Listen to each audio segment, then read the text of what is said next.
The new covenant is important because it provides for the forgiveness of sins and the promise of a restored, intimate relationship with God. This establishes a community that is more interconnected and at peace with one another. So how did this revolutionary covenant come to be? Well, it all began with Israel's decline.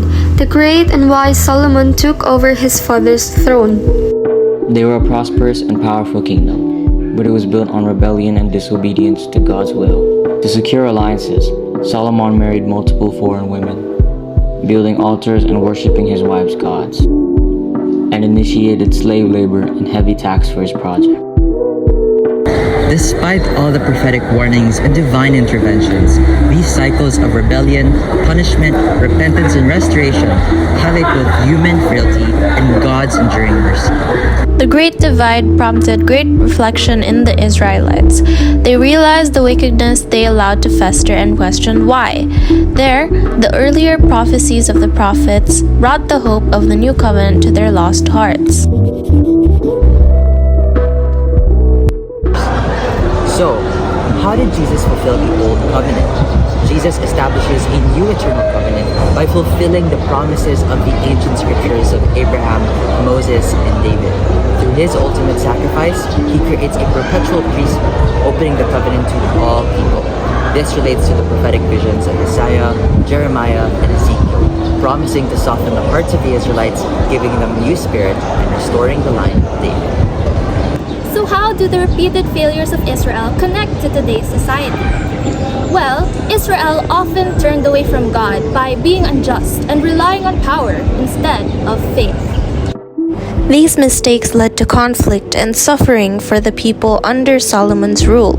But the new covenant emphasizes a hope in the dark, because despite how bleak or helpless their situations might have been, the prophecy of change and renewal empowered them to believe and patiently wait for that day.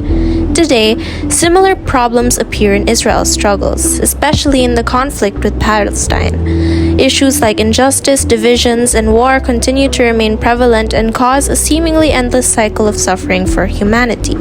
But like before, there is still hope to put an end to this. You can be the hope. Realizing the wickedness and speaking up against it gives us the ability to correct our wrongs and give way to the renewal that we once did before.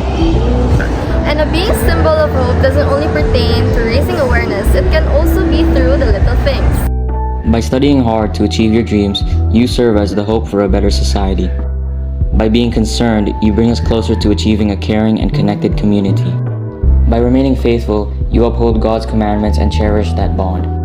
Seeking out to care for what and who is around you is how we can live out the covenant values in our day-to-day life. In Israel's loss of direction and sinfulness, our eyes were clouded and hope was dark. But then came the announcement of a new covenant, one that promised change. And through Jesus Christ, promises were made and hopeful thoughts became fulfilled. If you find yourself experiencing that same darkness that clouded humanity before, know that it isn't helpless.